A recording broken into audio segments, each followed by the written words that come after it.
Buenos días, Marion Reimers, ¿cómo estás? Bien, contenta de saludarte, aunque sea a la distancia y por esta vía, pero muy bien y muy contenta de poder platicar contigo. Gracias por recibirme. Qué chido poder hablar contigo, que me da mucha felicidad porque te admiro millones. Eres una de las figuras más destacadas en el periodismo deportivo en México. Tienes un Emmy. Eres la primera mujer en actuar como comentarista en la UEFA Champions League.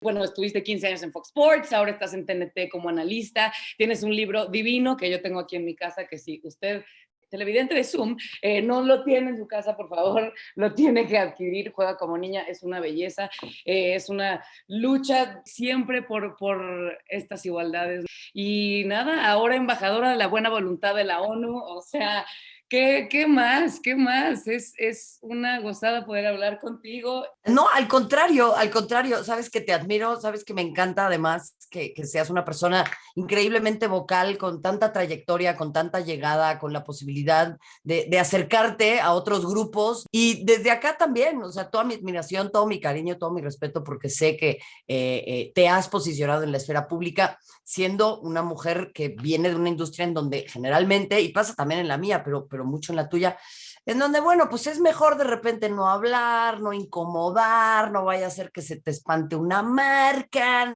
no vaya a ser que a un productor no le guste, que diga, no, esta es muy ruidosa. El asumir esos riesgos es siempre un elemento que yo admiro muchísimo, y el estar en esos territorios en disputa, pues simplemente me hace valorar mucho más lo que estás haciendo, así que desde acá agradecerte por todas nosotras. Esto es pensar igualdades. Estamos extracomunicados ahorita y con todo el mundo opinando por todos lados. De repente no sabes quién está bien, quién no. Y entonces todo el mundo estamos en esta constante lucha de reconstruirnos, construirnos, reconstruirnos, aprender, reaprender, tal. Y nos llega demasiada información. Entonces esto es escuchar tu opinión, tener esta charla sobre ¿es igualdad o son igualdades? De pronto pensamos u oímos que es un mundo equitativo para todos, como podamos, y ser todos iguales, y creo que pues empezando por ahí tenemos que celebrar nuestra diversidad. Pero totalmente, creo que son preguntas muy profundas, ¿no? De un corte filosófico muy importante y que creo que tenemos que empezar a hacernos. Eso no significa que exista una única respuesta, y es más, yo me aventuraría a decir que lo que tenemos que buscar es que estas respuestas generen nuevas preguntas. O sea, no podemos quedarnos con una idea monolítica o con un acercamiento, decir, bueno, ya, es hasta acá y no más, sino que en realidad es un camino muy largo, ¿no? En el que de manera individual y colectiva nos vamos presentando nuevas preguntas, y con esas respuestas que surgen vamos cuestionando cada vez más. Yo te diría que claro que es importante mostrar nuestras diversidades, y claro que es importante enaltecerlas, porque hoy por hoy es importante visibilizar a ciertos grupos. Pensemos en la comunidad trans, ¿no? Es importante visibilizar a la comunidad trans, y es importante ponerle una etiqueta, por decirlo de esta manera, para decir, a ver, este grupo existe, este grupo ha sido históricamente vulnerado, este grupo está peleando y batallando y hablando y alzando la voz por estas situaciones en particular que hemos, desde nuestro privilegio, dejado de lado. Hay una diferencia entre visibilizar y segregar. El poder normalmente es el que pone a las personas en las cajas que le conviene para segregarlas, y las igualdades y las diversidades lo que buscan es ponerle un nombre a las situaciones, a los grupos, a las personas, para poder visibilizar que existen dentro de todo este magma tan pesado que es la norma, ¿no? ¿Tú crees en nuestro país, ya como poniéndonos en nuestra sociedad y lo que vivimos todos los días, es posible no discriminar en México? Quiero anclar un poquito con lo que decías antes, porque me parece fascinante, porque tiene tantos ejes de discusión, ¿no? O sea, el discurso público, la incapacidad de acercarnos a grupos históricamente vulnerados. ¿Por qué no nos acercamos primero a escuchar a los grupos? ¿Qué es lo que quieren? ¿Qué es lo que piensan? ¿Qué es lo que sucede? Pasa muchísimo en México con las poblaciones indígenas, ¿no? En donde desde nuestro imperialismo y colonialismo blanco queremos llegar y decirles, no, no, no, no, no. A ver, ustedes lo que necesitan es A, B y C, cuando en realidad lo que tendríamos primero que hacer es acercarnos con estos grupos y decirles, a ver, ustedes, punto uno, ¿quieren que nos acerquemos? Ok, para empezar, ¿Quieres que entablemos este diálogo, esta comunicación? Sí, perfecto, ok. Y luego hacerlo desde un lugar de la humildad y desde el entendimiento de la otredad. Creo que el concepto clave también acá, que es un concepto que a mí me encanta, es la otredad, ¿no? O sea, cómo podemos respetar a lesotres. Y eso también tiene que ver con el lenguaje y cómo las personas desean ser nombradas. En México podemos no discriminar. Yo espero que sí. Yo soy una eterna romántica y una mujer que busca estar llena de esperanza, ¿no? Al igual que tú y al igual que todos, porque bueno, si no, cerremos la cortina y vámonos, y por eso también existe igualdades. Pero sí creo que en México tenemos una doble tarea, porque culturalmente somos un país y socialmente somos un país que gusta de ocultar, que gusta de vivir tras bambalinas, que busca velar todo, ¿no? Porque no hablamos las cosas, no nos gusta el debate, no nos gusta que nos interpelen, no nos gusta plantearnos con escenarios difíciles, desafiantes, conversaciones incómodas. Nos importa mucho agradarle a las demás personas. Y esa es la primera barrera para tener esta clase de conversaciones. O sea, ni siquiera es el tema mismo, es que ni siquiera lo podemos hablar. Yo creo que es ahí en donde en México hay un doble desafío. Sí, claro, de enterarte, de querer preguntar y también saber que está bien preguntar. Ese miedo a preguntar hay que quitárnoslo, hay que investigar, hay que leer. También decías, por ejemplo, de la inclusión del lenguaje, que ha sido ahorita una disputa en redes y en todos lados de si tenemos que cambiar el lenguaje como si no hubiera cambiado en toda la historia, ¿no? Y creo que es importante cambiar eso. O sea, el que la gente se sienta incluida y saber que hay personas que pues, no se sienten representadas por los mismos pronombres que todos, entonces todes, como que lo tenemos muy interiorizado, entonces hay que buscar cambiar esas cosas. Por ejemplo, a mí lo del lenguaje incluyente, por supuesto que pues cambiar 31 años de cómo has hablado puede ser un reto, pero tenerlo súper consciente. ¿Crees que es importante eso? O sea, de que todos usemos este lenguaje incluyente en cualquier lugar y como sea. Creo que lo primero que es importante es abrirnos a la posibilidad de experimentar algo distinto. No tenemos que casarnos con el lenguaje igualitario ya para el resto de los tiempos. Me parece muy dramático todo. Creo que lo primero que tenemos que aprender es a ponernos en situaciones que nos desafíen. A mí me ha generado un ejercicio mental interesantísimo, el tener que deconstruir mi manera de hablar, el ver cómo me presento en ciertos escenarios. Es más, ni siquiera hace falta usar la E, podemos desdoblar el lenguaje, todas las personas. Es hasta un ejercicio de decir, a ver, tanto que citan a la RAE, bueno, perfecto, no quieren usar el todes, ¿por qué no intentan hablar sin utilizar la E, pero sin utilizar el masculino hegemónico? A ver si pueden. Creo que hay mil maneras de encarar esto, hasta puede ser una suerte, lo digo en el buen sentido de la palabra, como una suerte de juego, como una suerte de reto personal.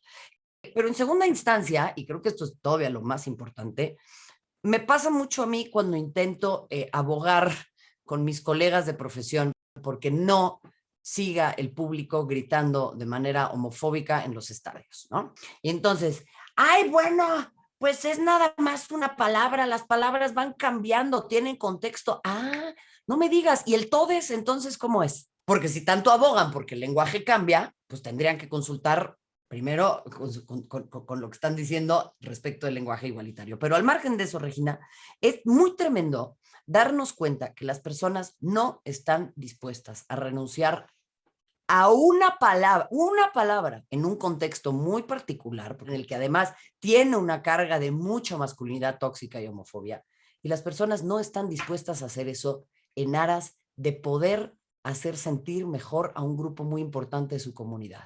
Es durísimo y a todo esto, y aparte es lo que decimos, vemos tantas opiniones en redes sociales que tenemos que pensar dos veces antes de escribir lo que nos pase por la cabeza, ¿no? Entonces no tenemos ni siquiera tiempo de reflexionar lo que nos llega porque en un momento podemos hacer, no sé si suma defender estas igualdades y combatir estas violencias en las redes sociales. Hay una línea muy delgada entre entender que hay algo que nos trasciende a todas las personas, que es nuestra humanidad, que es nuestra capacidad de empatizar, que es nuestra posibilidad de hacer uso de nuestras plataformas para poder presentar todas estas maneras de pensar y llevar a otras personas a la reflexión. Hay una diferencia, y eso es bien importante, entre el discurso de odio y nuestra libertad de expresión. Y la libertad de expresión le tomó cientos de años a muchísimas personas muy valientes que pelearon para que hoy por hoy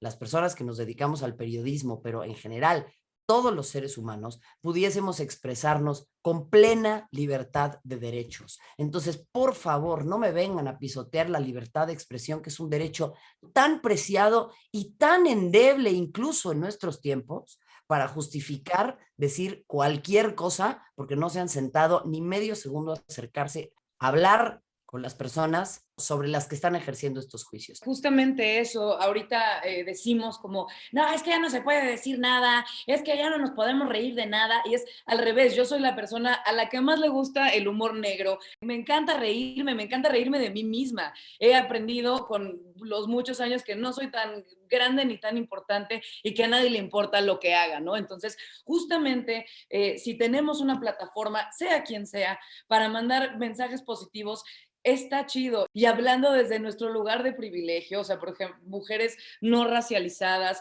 que, por ejemplo, yo en la industria en la que trabajo durante muchos años creí que tenerse que ver como lo que vemos en la televisión, las mujeres, pues era el goal. ¿Qué te digo? O sea, nuestra gordofobia es tremenda. Yo tengo una gordofobia interiorizada tremenda que estoy intentando trabajar todos los días. Escribí un libro en el que exhorto a las niñas a que quieran a su cuerpo, a que lo entiendan como una herramienta de sublevación personal, pero a mí me cuesta muchísimo. Pasa mucho, lo que pasa es que no lo hablamos. Justo eso, o sea, decir en nuestras redes o en tu libro o en lo que promulgamos, decir de, oigan, quiéranse, tal, tal, tal, pero claro, hay días que te hablas horrible. ¿Cómo podemos sumarnos a estas luchas? Por ejemplo, Poder Prieto, yo sé que justamente están peleando por la representación en los medios audiovisuales. ¿Cómo unirme a esa lucha sin que digan, ah, bueno, tú hablas de no sé qué, ¿cómo podemos hacer eso? Qué gran pregunta. Yo me la hago todos los días porque pues yo claramente también pertenezco al famosísimo Cállate Blanca, ¿no? Yo muy probablemente no ocuparía la posición que ocupo profesionalmente si no fuese una mujer blanca, cisgénero. En algún momento pensaron que era heterosexual, entonces eso seguro también ayudó. Lo primeritito que tenemos que hacer es acercarnos de manera muy humilde a entender la problemática, a entender cuál es nuestra posición frente a esa problemática, cómo podemos repensar el problema. ¿Qué pasaría si esto que le están diciendo a una mujer racializada me lo dicen a mí? ¿Qué dimensiones adquiere el problema cuando se le dice una cosa a ella y se me dice una cosa a mí? ¿Cuáles son las diferencias? ¿Cuáles son las situaciones que me atraviesan a mí que nunca la van a atravesar a ella? ¿Y cuáles son las situaciones que la atraviesan a ella que nunca me van a atravesar a mí? Ahí la diferencia es muy importante, ahí la diversidad es importante, porque hay cuestiones muy particulares que a mí nunca me van a pasar. En segunda instancia, creo que lo que tenemos que hacer es, repito, siempre acercarnos desde un lugar de mucha humildad, de mucha empatía, de mucha apertura y decir, me interesa esto, me puedes contar o me quisieras contar cuál es tu experiencia. Y una vez que me hayas contado tu experiencia, me gustaría preguntarte, ¿cómo es que a ti te interesa que yo participe? Creo que justo eso viene de siempre, siempre de ser empático y de ponerte en el zapato del otro. De pronto estamos todos parados en de, es que están polarizando, y eso en todas las luchas, en la del clasismo, en la del racismo, en el feminismo, creo que todos estos ataques o sentirnos atacados viene de no entender, de no preguntar, de no leer lo suficiente. Todas nuestras opiniones pueden ser diferentes, puede tal, pero entrar en un debate sano, no estar todo el tiempo diciendo, no, pues es que ellos solos están segregando, lo que decíamos al principio, y es que ellos solos están haciendo aparte y tal, y no entendemos que hay luchas que llevan años y años y años y años, y nadie les había escuchado, nos había escuchado y que estamos en un momento en el que tenemos que entrar a un extremo para llegar a un balance. Entonces, si todos hacemos un esfuerzo por escuchar lo que la gente está gritando y por lo que quieren ser reconocidos y demás, entonces entraremos a buen puerto, pero sí de pronto, no me dejarás mentir, se vuelve muy cansado. Es cansado. El activismo no es cómodo. La lucha no es cómoda. La representación política y la manera en la que nos aliamos en las luchas es mucho más importante que nuestro performance. Y siento que hoy por hoy, tanto en redes como en las figuras públicas, con las empresas, con un montón de acciones y omisiones también, hay una carga performática muy importante.